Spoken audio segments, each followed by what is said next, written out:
Hoje eu decidi fazer um vídeo diferente para vocês, falando um pouco mais sobre os carros que eu já tive. Eu notei que muitos de vocês têm essa curiosidade nos comentários nos vídeos anteriores, né? Então eu decidi fazer um vídeo. Eu não tive muito carro, mas eu tive alguns carros legais, alguns polêmicos talvez, mas com certeza é algo que vale a pena compartilhar, até porque hoje em dia, graças a Deus, há muito trabalho, eu tenho uma condição de ter carros que eu sempre quis ter. E quero conseguir conquistar muito mais, sabe? Até para poder mostrar mais e compartilhar aqui com vocês no canal. Porque uma das coisas que eu mais fazia e mais faço até hoje é consumir conteúdo de criadores aqui no YouTube sobre carro, né? As experiências deles. Isso não tem nada a ver com carro caro ou carro esportivo somente, mas nunca foi só sobre carro, né? Você sabe do que eu tô falando. É a relação homem-máquina, é a terapia que envolve isso, a paixão por motor, a paixão por velocidade, né? Então, a experiência de dirigir, ela vai muito além do que só dinheiro ou só status. Isso aí, na verdade, para mim, é um reflexo secundário que é bom, pode ser interessante para alguns, mas não é o meu objetivo principal comprar um carro. Eu tô aqui, essa aqui é a minha 320 F30 2017 M Sport. Esse carro aqui é maravilhoso, maravilhoso. Deixa eu mostrar para vocês aqui, ó, um pouco mais do painel, acender a luz do painel. Esse carro aqui é espetacular. Não tem, olha, eu acho que eu nunca vou vender esse carro. Ele tá impecável, o interior dele. Eu vou fazer um review para vocês, tá? Vou fazer um review completo, externo, interno. Vou comentar como foi a compra desse carro, porque foi muito interessante. Nesse vídeo que eu vou comentar um pouquinho também. Então vamos lá, bora pro vídeo que tem bastante coisa pra gente falar. Bom, o que eu preciso que você saiba é que os meus pais são divorciados, a minha origem não é muito... não nasci em berço de ouro, né, em resumo, mas graças a Deus tive acesso a uma boa educação, a pais que me deram os conselhos certos na vida, assim, que foram exemplos pra mim. Isso realmente fez muita diferença pra mim. Então, desde o começo, meus pais sempre valorizaram muito minha educação. E foi isso que me permitiu crescer um pouco mais e ter acesso a carros mais legais também.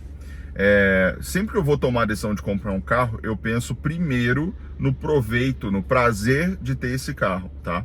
Hoje em dia é a primeira coisa que eu penso. Eu não penso na opinião que as outras pessoas vão ter, eu não penso se vai ser o mais econômico em combustível, se vai ser o mais espaçoso. O fato de eu não ter filho e da Jéssica, né, eu e a Jéssica não queremos, pelo menos por hora, ter filhos, então acaba facilitando bastante, né? Porque muita gente acaba saindo às vezes de um carro mais divertido, 2 portas e tal, para um carro mais familiar, justamente para adequar a necessidade, né, que os filhos trazem.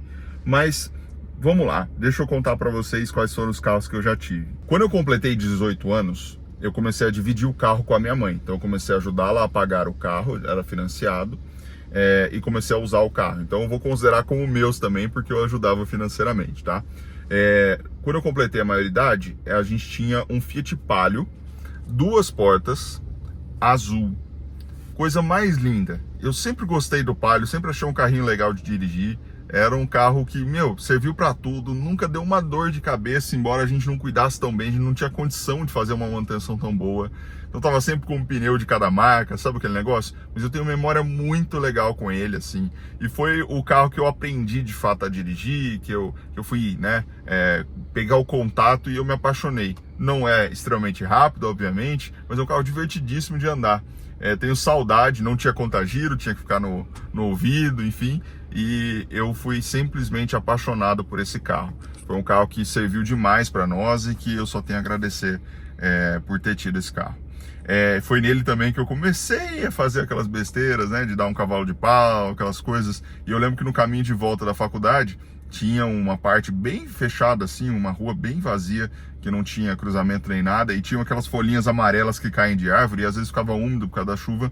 Eu chegava ali, puxava o freio de mão, o carro girava, não tinha noção do que eu estava fazendo, com 18 anos recém-completados ali. E 18 anos na minha época não é 18 anos de hoje, tá? 18 anos de hoje a pessoa já tem 2 filhos e é casada, né? Depois do Palio veio a era dos carros franceses na minha vida. Adianto para vocês, ó, dando um spoiler, eu tive 4 carros franceses em sequência. Então, nessa mesma época do Palio, o meu pai, ele tinha um Renault Clio, um Clio 1.0 16 válvulas, Privilege, verde escuro. Pode falar o que quiser, eu gostava demais do carro. O câmbio era gostoso, era confortável, eu, com a minha altura, 1,92 de altura, eu cabia dentro, né? O que não era muito comum. O Palio também, mas tinha espaço, sabe? O Clio foi um carro, foi o primeiro upgradezinho que a gente fez, assim, sabe? Porque tinha ar-condicionado, no Palio não tinha e tudo mais. Antes do Palio, minha mãe teve Fiesta, antes de ser um carro maiorzinho, assim. A gente teve Fiat Uno e outras coisas, mas nesse Clio aí foi quando a gente deu o upgrade. Era uma delícia de dirigir, eu gostei muito desse carro, ficamos bastante tempo com ele. É uma época que a Renault ainda estava se consolidando no Brasil, né? Querendo ou não. Então, eu tô falando aqui, ó, deixa eu ver que ano foi isso, 2008, 2009, mais ou menos, né? Por aí. E aí a Renault ainda não pensava os carros dela pro clima brasileiro. Então, uma coisa que eu lembro bem, assim, que acontecia nesse Clio, era que nos dias frios a gente tinha que empurrar o carro e dar tranco nele mesmo, porque ele não ligava, tá? E mesmo sendo abastecido ali na gasolina, não era álcool nem nada. E foi bom, foi muito bom. Depois dele veio um Peugeot 207, 207 Sedan. Foi um excelente carro, amei ter esse carro, era bom. Eu não achava ele tão confortável quanto o Clio, mas sem dúvida mais moderno, tinha controle de som no volante, era uma outra experiência, sabe? O motor era 1.4, dava conta do recado, nada emocionante, mas a proposta do carro, excelente carro. Porta-malas gigantesco, inclusive. Aí dele, já estava começando a ficar um pouco mais velho, querendo, né? Isso eu tô falando aí com uns 20 e pouquinhos, né? Então já fui para um Peugeot 307 hatch 1.6, que era o motor de entrada. Não andava nada, mas era manual, tinha teto solar grande, muito confortável. Era um carro, a rodinha bonitinha, era um carro que, para mim, né, já fazia um pouquinho mais sentido. Eu adorei esse carro. A tocada dele era gostosa de dirigir. Eu só não achava que era muito boa. A relação de marcha desse carro era muito mal pensada. Na estrada você tinha que ficar toda hora reduzindo da quinta para quarta e indo da quarta para quinta, porque a faixa ali de velocidade, geralmente no limite da estrada, você tinha que ficar jogando entre essas marchas. Então eu achei isso que não era muito inteligente, essa programação de câmbio dele, não. Mas de resto, sem palavras, assim, um carro fantástico. Ele começou a ficar com uma quilometragem mais alta, enfim, a manutenção dele não era barata, comparada a carros nacionais, mas assim, o conforto interno, a qualidade de acabamento era muito superior. O volante era gostoso de andar, posição de dirigir, eu simplesmente fiquei apaixonado. Na época eu lembro que eu estava na dúvida entre ele e o Focus, e não me arrependi nada de ter pegado o 307, era um 307 prata, impecável, estava muito bacana. Dele nós fomos para eu fui para um Peugeot 408 THP branco, coisa mais linda, rodas aro 17. Esse carro não tem mercado, tá? O Brasil não sabe apreciar esse carro, mas ele é bom, cara. Ele tinha declarado 167 cavalos, mas tem vários vídeos, inclusive no YouTube, que mostram jogando ele original no dinamômetro. A gente tá falando de uns 190 de motor. Então, assim, é equivalente à potência dessa BMW Stock, né? Então, era um carro que tinha uma tocadinha gostosa, esportiva. Pena que não era tração traseira, mas o câmbio era bom.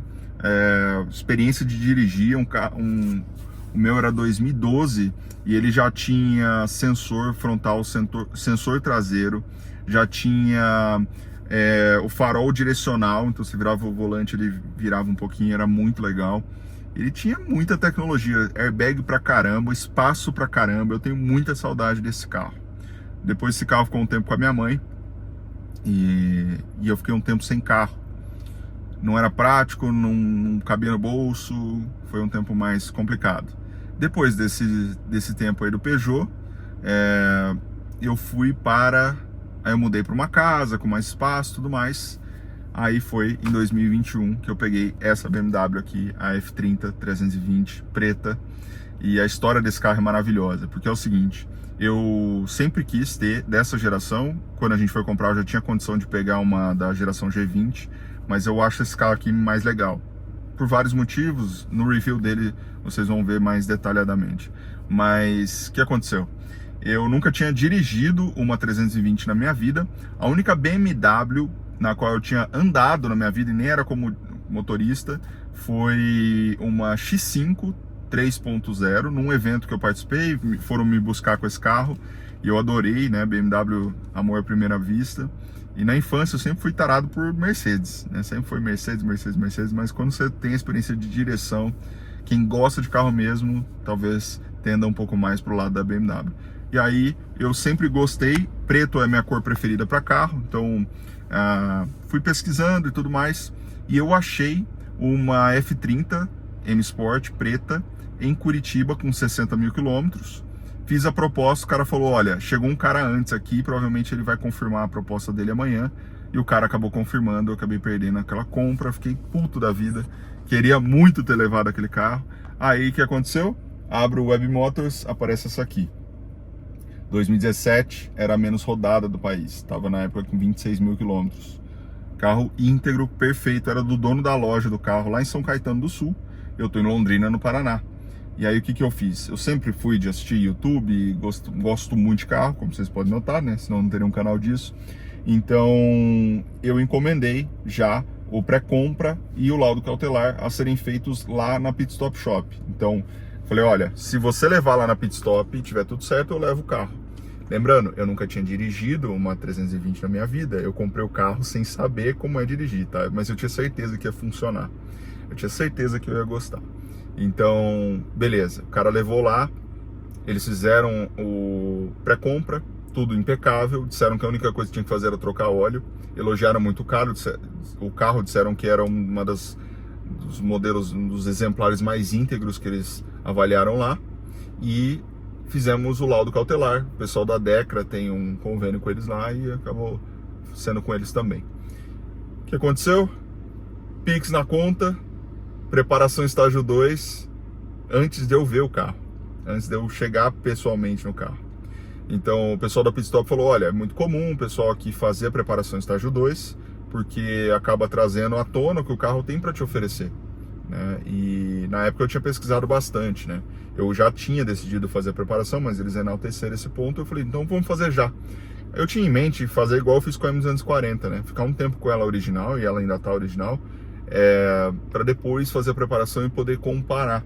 Mas com a 320 a oportunidade estava ali em cima da mesa, não era caro para fazer a preparação, e aí eu decidi fazer a preparação na gasolina comum, subindo de 184 para 310 cavalos de motor, de 30 para 42 kg de torque. Então assim, o carro ficou bem mais esperto, bem mais legal de andar, não tenho nem o que falar. Fernando, como você sabe disso? Eu já andei na original depois, né? Então isso aí a gente tá falando de 2 anos e meio atrás, basicamente.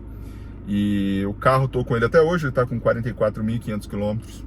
Não tenho nada a falar, o custo de manutenção não é alto, o consumo dele é fantástico, é muito bom, não tem nada para reclamar, inclusive a preparação é pensada para isso, tá? Ela fica, quando você pisa até uns 80, 90% de pedal, ela disponibiliza a potência da original. Então consome normal, igual a original, não tem muito segredo. E não tenho nem o que descrever. Foi o grande upgrade que eu dei, assim, né? De ir para um carro mais premium e tudo mais. Mas eu não fiz pensando nisso, eu fiz pensando no carro, na experiência que o carro proporciona e na minha paixão por carro. Se eu quisesse só status, eu teria pegado uma da nova geração ou uma Mercedes Classe C, talvez, um Audi A5. Mas esses carros não mexem comigo. Sendo bem sincero, eu não tenho vontade nenhuma nem de andar, nem de dirigir, nem nada. Nada mal aí quem gosta, mas é questão de gosto, né? E eu acho que no fim do dia, quando eu estaciono esse carro, eu olho para trás orgulhoso assim, eu olho para ele e falo, nossa, é bonito, nossa, é legal. E eu tenho vontade de dirigir, ou seja, tem vezes que eu saio só para dirigir esse carro. Bom, ficamos aí com a 320. Quem não viu o vídeo da M240, né, não vai saber desse detalhe, mas vai lá e assiste. Tá aqui no canal, é bem recente. E agora, 1 mês e meio atrás, eu comprei uma M240i branca. Não era a cor que eu tava buscando, mas eu fiquei apaixonado por essa cor depois. Com o carro na mão, assim, a experiência é outra, né? O interior dela é marrom, enfim, carro maravilhoso.